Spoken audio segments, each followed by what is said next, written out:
Meu Deus do céu.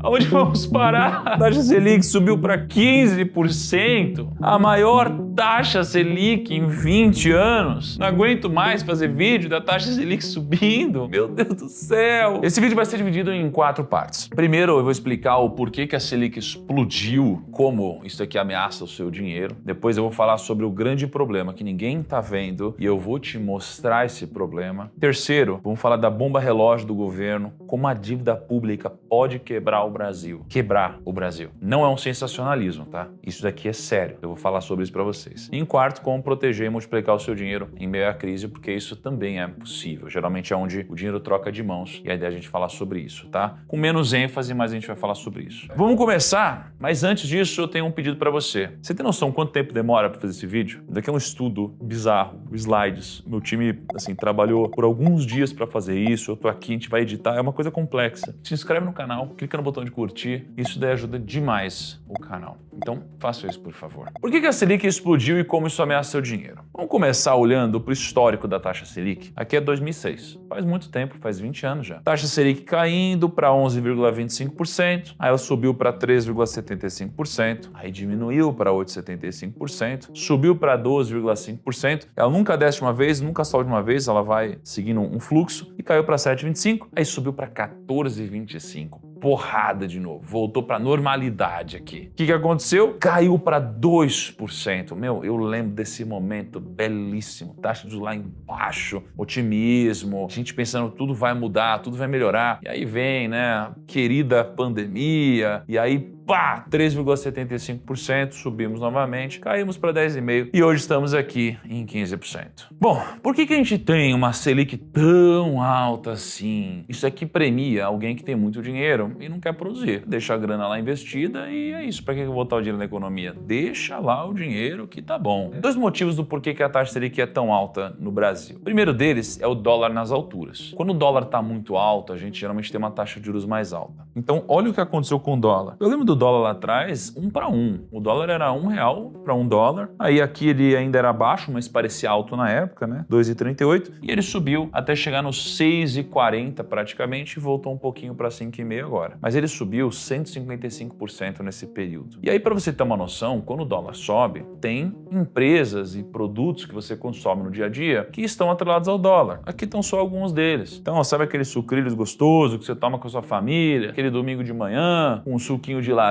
do comercial americano e colocar na sua cabeça que tudo isso é saudável? Então, isso aqui tem um precinho em dólar. Sabe a pasta de dente que você usa todos os dias? Tem um precinho em dólar. Sabe o tênis maneiro que você consome para ficar lá descolado? Tem em dólar. Aplicativo é dólar. Você paga ferramentas aqui corporativas em dólar. Cara, celulares, iPhone, Samsung, dólar. Refrigerante, cerveja. Cara, tudo tem componente dólar. Tudo. Se o preço do dólar sobe, fica mais caro. É natural. Só que quando fica mais caro, o que geralmente a gente pensa, né? Existe muita narrativa hoje onde parece que é o rico que é vilão e o rico que se lasca. Por isso que o rico tá lutando contra. Geralmente é isso, né? O dólar subiu, a gente pensa, o rico tá reclamando só porque ele que viaja para os Estados Unidos. Agora vai ficar mais caro, tá aí reclamando, né? Deixa eu te mostrar um negócio. Segundo um estudo da FGV, entre 10% e 14% da cesta de consumo dos brasileiros é afetada direto ou indiretamente pelas flutuações cambiais. E quem você acha que é mais afetado? O pobre ou o rico? O pobre. Quando a gente fala de uma renda de até R$ 1.254, que é grande parte do Brasil, a gente tem um peso de 13,93% no bolso do brasileiro. Quanto maior a sua renda, menor o impacto, por causa do componente de consumo da cesta de acordo com a sua renda. Então você começa a ter mais renda, você começa a consumir coisas diferentes. Então você começa a ter um componente de menos impacto na sua cesta de consumo. Até aqui, quem tem uma renda muito alta, acima de R$11 mil, tem impacto de 11,07%. Apenas em relação a 13,93%. Quem tem menos renda é mais impactado pela inflação ou pela alta do dólar. Segunda coisa que impacta muito a taxa Selic. Existe algo chamado meta de inflação. O Brasil, ele tem uma meta a se buscar que a gente pensa de uma forma meio corporativa, né? Você tem um gestor que precisa administrar recursos para chegar em algum lugar. Quando a gente fala da meta de inflação, existe algo que a gente considera no Brasil que é controlado. E esse algo controlado tem um piso da meta, que é 1,5% de inflação. A gente tem a meta central, que é 3%, e tem o teto da meta, que é 4,5%. Significa que a nossa inflação deveria ficar entre 1,5% e 4,5% no Brasil, mais próximo da meta central. Porém, a inflação em 2025 tem uma projeção de 5,51%. Isso aqui é a segunda projeção do Boletim Focus. Isso aqui significa que a inflação está extrapolando a meta. Então a gente pode chegar para a turma que gerencia a economia no Brasil e falar: opa, você não está cumprindo a meta que a gente contratou você para atingir. É quase como eu tenho aqui a minha empresa, eu contrato um CEO, a gente combina uma meta e aí ele não bate essa meta, ele vai ficar sem PLR, ele vai ficar sem bônus. Talvez ele seja até demitido, né? Dependendo da consistência que isso acontece. Então a ideia é, temos uma meta, precisamos ficar na meta. Se a inflação ficou muito alta, a gente vai ter uma série de implicações sobre isso. O que está escrito no site do Banco Central? Está escrito que a definição da taxa Selic é o principal instrumento de política monetária utilizado pelo Banco Central para controlar a inflação. Então o governo vai usar da taxa Selic para diminuir a inflação ou aumentar. Então, se eu aumento a taxa Selic, eu tenho menos incentivo a gasto e mais incentivo à poupança, a guardar dinheiro. E se eu tenho menos incentivo a comprar, eu tenho menos gente comprando, menos dinheiro indo para a economia e aí eu tenho, então, menos pressão sobre os preços para cima. Porque tem menos gente comprando, então os preços eles dão uma diminuída ou eles não sobem tanto assim. Alta de taxa de juros, inflação mais baixa. Só que o problema ele não para por aqui. Isso daqui é simples, tá? Eu vou te mostrar o que quase ninguém está falando. E é aqui que eu quero que você comece a prestar mais atenção ainda no vídeo. Vamos falar do segundo ponto, então, dessa obra-prima. A gente vai falar do grande problema que ninguém está vendo, eu vou te mostrar agora. Existe algo chamado resultado primário. Isso daqui é o percentual do PIB. O resultado primário é a diferença entre receita e despesa do governo. Então, o governo, ele tem uma receita. É o dinheiro que entra. Esse dinheiro que entra vai ser o quê? Arrecadação. Então, você paga um imposto, opa, vai entrar dinheiro para o governo. Só que o governo vai pegar esse imposto e ele vai gastar. Vai gastar para pagar salário, muitas vezes, de políticos. Vai usar esse imposto para investir em projetos sociais, dar benefícios, muitas vezes, para a população. Então, ele tem as receitas e tem os gastos. Só que, quando a gente olha para a nossa economia aqui de 2003 até fevereiro, até metade de 2014, a gente tinha um boom de commodities. A gente estava vendendo bem por um preço legal as commodities do Brasil. Isso daqui fazia as nossas receitas subirem. Como as nossas receitas subiam, a gente vendia mais do que a gente comprava, a gente então tinha mais receita do que despesa, então a gente tinha um superávit em percentual do PIB. Só que aí a gente teve, de 2014 para frente, 8 anos no vermelho. A gente teve uma recessão econômica aqui e a gente teve o Covid aqui. Por isso você vê que a gente teve um resultado primário pífio nesse momento, só que durante a pandemia. Então o mundo inteiro de alguma forma sofreu. Nesse momento, imagina a situação econômica. Vocês lembram disso? Era um pau quebrando para todo lado, todo mundo desesperado e gente morrendo, inclusive. Só que aqui a gente teve o auxílio emergencial, que pagou mais de 288 bilhões de reais para garantir proteção social aos brasileiros. E aí, depois de 8 anos no vermelho, as contas do governo tiveram um superávit de 54 bilhões em 2022. Então, nesse pontinho, o governo conseguiu arrecadar uma grana. Então, o Brasil teve um superávit. Só que esse superávit veio em grande parte disso daqui também. Petrobras foi a segunda maior pagadora de dividendos do mundo em 2022. Só que quem é o dono da Petrobras? O governo tem 37% da Petrobras, então ele recebeu boa parte desses dividendos. E olha que interessante, 21% é dos brasileiros e 42% é de não brasileiros. Então, você tem não só o governo recebendo esse dinheiro, mas você tem também muita gente de fora do nosso país recebendo também. Porém, os dividendos foram tão altos que a gente teve um superávit. E além disso, a gente também teve muitos novos impostos. O governo Lula subiu ou criou impostos 24 vezes desde 2023, que é uma a cada 37 dias. Então, a gente começou a aumentar mais ainda a arrecadação. Porém, a gente ainda tem um déficit. Significa que mesmo com tudo isso, a gente ainda tem um prejuízo. Se o país é uma empresa, ele está tomando prejuízo. Você não quer ter uma empresa que toma prejuízo. Só que a gente ainda está com déficit e a pergunta é, será então que a gente não está arrecadando tanto? Porque a arrecadação aqui é a receita. É igual chegar para uma empresa e falar, putz, estou com muito custo aqui, né? Então estou tomando prejuízo. Eu falo, então vende mais. Se você vender mais, você consegue ter um resultado positivo na empresa. Quando eu chego para o governo fala, putz, o custo está muito alto. Eu falo, então vende mais. O vender mais dele é arrecadar mais dinheiro. Só que aí eu vou ver e eu me questiono, será que está faltando venda? Será que está faltando arrecadação, então, nesse caso? Isso daqui é a linha de arrecadação federal desde 1996. No ano de 2024, ano passado, o Brasil arrecadou 2,65 trilhões de reais. Foi a maior arrecadação dos últimos 30 anos. Aí falou, opa, peraí. Então o problema talvez não esteja na arrecadação. Por que tá todo mundo falando sobre aumentar imposto toda hora? Se eu já tô arrecadando no nível recorde. O país nunca arrecadou tanto assim. Em janeiro até 23 de abril desse ano, o governo arrecadou mais de 1,27 trilhão de reais. Esse ano aqui. E se a gente for olhar entre 1º de janeiro e 23 de abril, a gente tá falando que já foi 30,96% do ano. Se eu fizer uma regra de 3, significa que, se eu fosse anualizar essa arrecadação, daria 4,10 trilhões de impostos que a gente arrecadaria esse ano. Se eu fosse jogar isso no gráfico, seria algo desse porte. Poxa, não é tão justa essa comparação, por quê? Porque tem alguma sazonalidade mesmo, né? A gente arrecada bem no começo do ano, meio do ano é um pouco mais fraco, final do ano a gente volta a arrecadar bem, porém é só pra gente ilustrar um pouco do tamanho da arrecadação. Caraca, a gente tá arrecadando muito dinheiro. Mas os gastos públicos já ultrapassaram 1,6 trilhão, segundo os dados do Impostômetro e da plataforma Gasto Brasil. Isso significa que, mesmo a gente arrecadando recorde novamente, 1,27 trilhão, os gastos no mesmo período já estavam em 1,6 trilhão. Será que o problema é arrecadação ou será que o problema é gasto? Aonde está indo esse gasto? Só que o que eu te digo é que a tendência é piorar.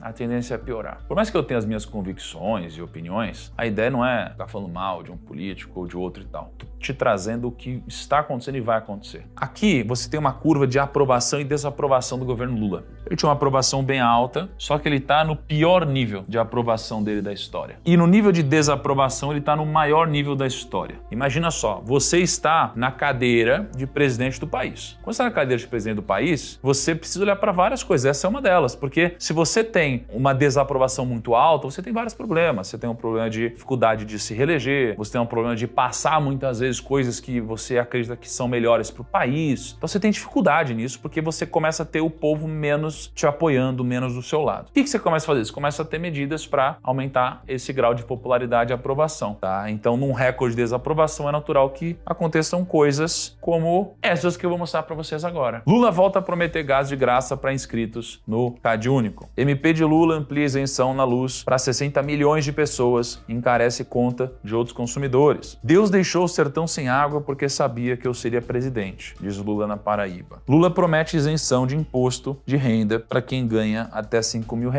Em pronunciamento para os trabalhadores, Lula promete discutir fim da escala 6x1. E aí eu te pergunto, quem vai pagar essa conta aqui? A resposta é você.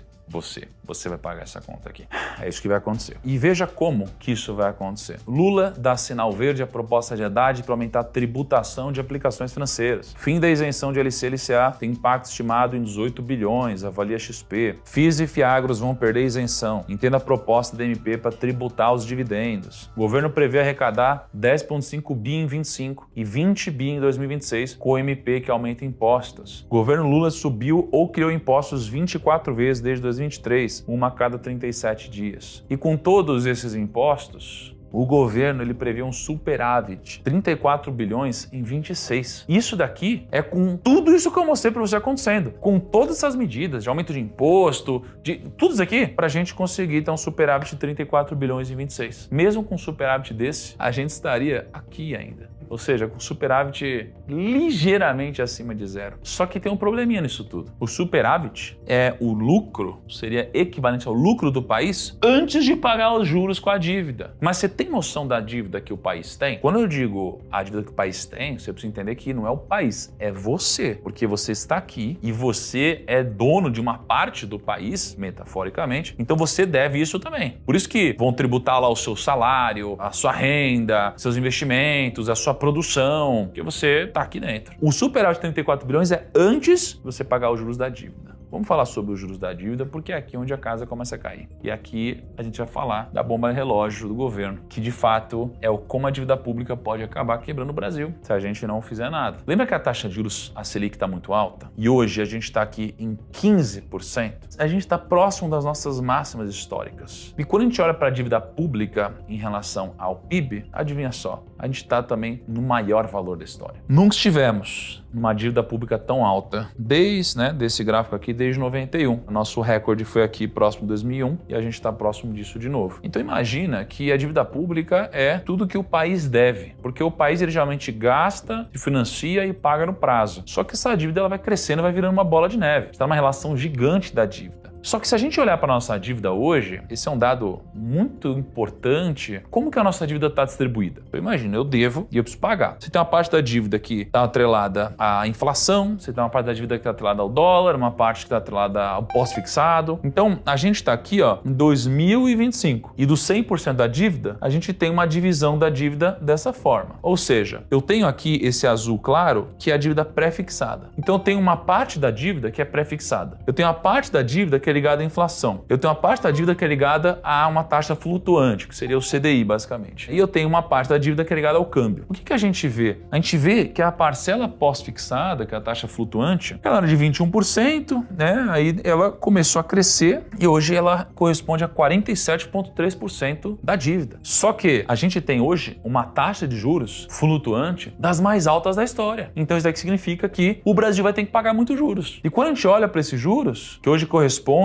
à taxa flutuante 2 vezes mais do que a gente tinha antes, a gente vai pagar essa taxa gostosinha aqui de 15%. E o Brasil está pagando muitos juros sobre a dívida. Pra vocês terem uma noção, aqui são os outros países. A linha azul, a gente tem a dívida do país em relação ao PIB. Então a Itália tem uma dívida aqui acima de 100% do PIB. A gente tem a Turquia aqui, uma taxa menor que 40% do PIB. Então aqui na linha azul é o tamanho da dívida em relação ao PIB. E a linha vermelha é o quanto de juros o país paga em relação ao PIB. Então veja que aqui do lado você tem um país como a Itália pagando algo como 3,5% de juros sobre o PIB. Você tem uma Austrália pagando talvez 1%, um pouco mais sobre o PIB. Você tem a Argentina, pagando menos que 3% de juros sobre o PIB. E aí entra o Brasil nessa história, né? O Brasil aqui, ele é o país que mais paga juros em relação ao PIB. A gente está falando que nenhum país, dentre os países conhecidos aqui, ele vai pagar mais juros sobre o PIB do que o Brasil. Então isso daqui significa que a gente está pegando toda a nossa receita, o crescimento do país de alguma forma, e a gente está usando boa parte desses recursos para pagar juros, só para pagar juros. Então isso daqui é muito perigoso, porque não é como se eu estivesse usando isso de uma forma produtiva. Eu tô falando que é um efeito bola de neve. É igual você pegar, investir em algo na sua empresa, investir em algo na sua vida, e aí você, de repente, ter uma boa intenção nesse investimento, mas o juros ser tão alto a ponto de a sua empresa quebrar depois. Então é muito perigoso isso aqui. A gente está indo para um lugar muito perigoso. A gente está falando de R$1 trilhão.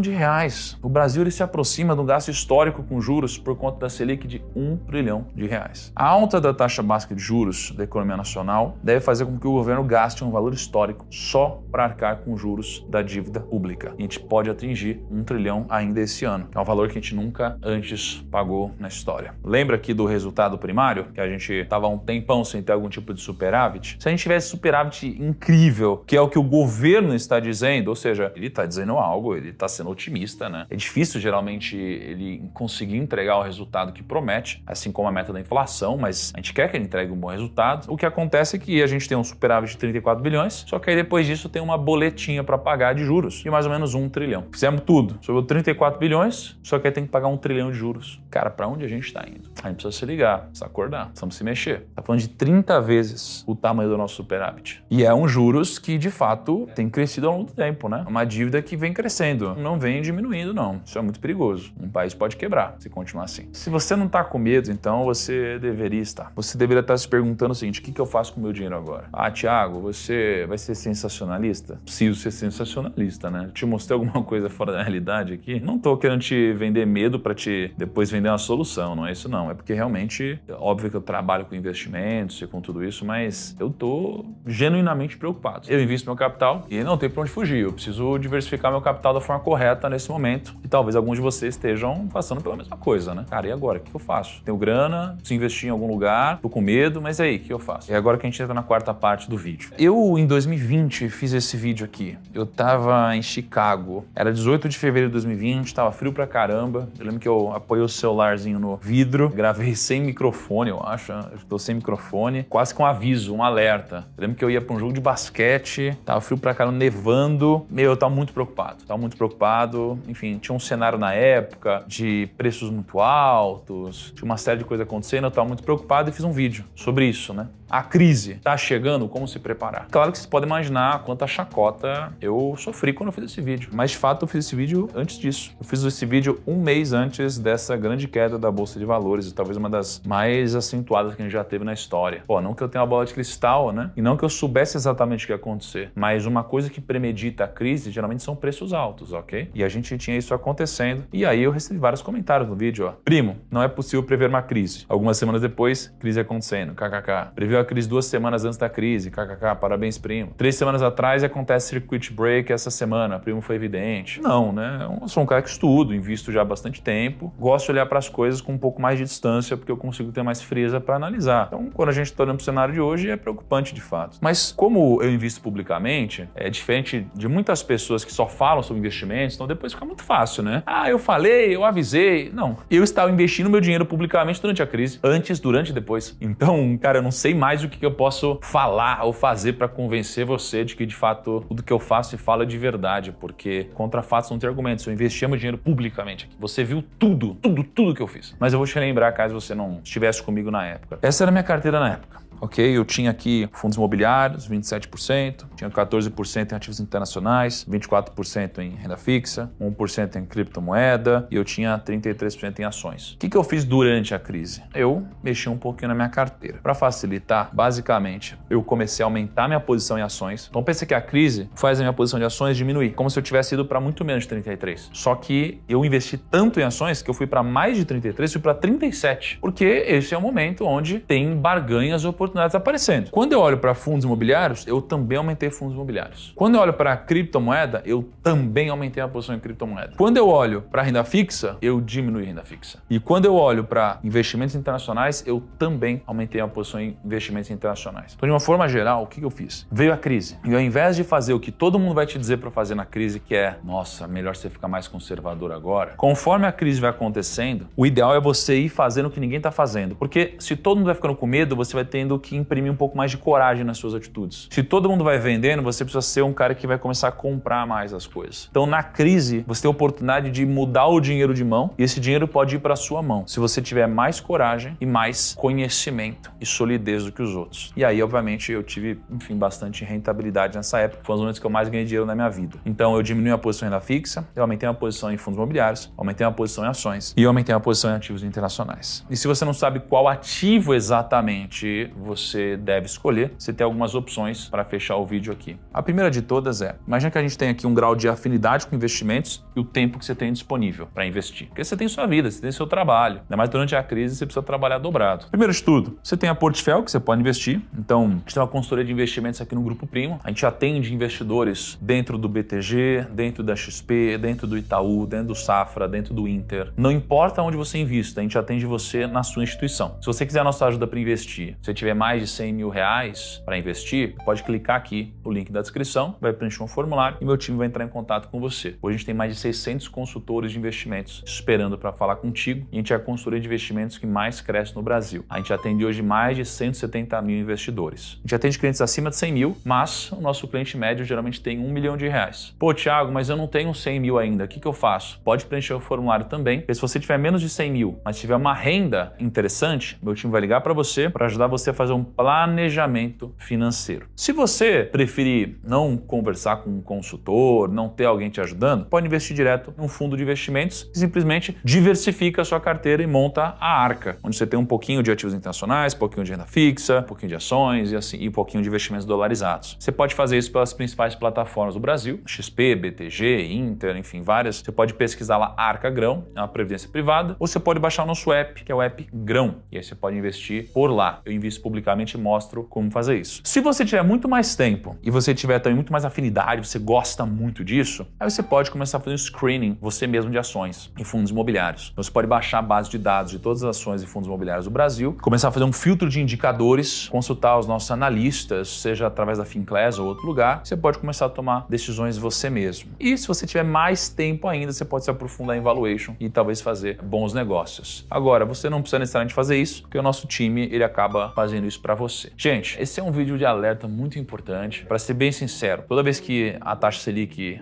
passa, né, por algum anúncio. Eu vim aqui falar com vocês, é meu compromisso, eu invisto publicamente, ajudo vocês há muitos anos no Brasil. Estou com vocês desde quando isso tudo era mato, quando não tinha influenciador praticamente de finanças. Eu comecei a investir quando tinha 300 mil CPFs na bolsa, 350 mil CPFs. Hoje já tem alguns bons milhões. Participei da evolução desse mercado, mas ele ainda vai evoluir muito. Eu vou estar com vocês aqui por muitos e muitos anos. Para ser bem sincero também, fico um pouco chateado de mostrar esses dados para vocês, porque eu mesmo, quando estou gravando esse vídeo, não é simples não. Eu olho para isso e fico pensando, caramba, cara, pra onde que tá indo nosso país, cara? Minha família, nossa empresa, nossos clientes, minha vida, minha filha. Fico bem preocupado mesmo. Tudo que eu estou me preocupando, talvez ajude um pouco vocês também, porque eu digiro um pouco a informação e entrego mastigado para vocês. Foca no trabalho de vocês, cuida da família de vocês, continua me acompanhando aqui ao longo das próximas semanas, para que a gente possa passar por isso juntos, tá bom? Grande abraço, até o próximo vídeo e tchau.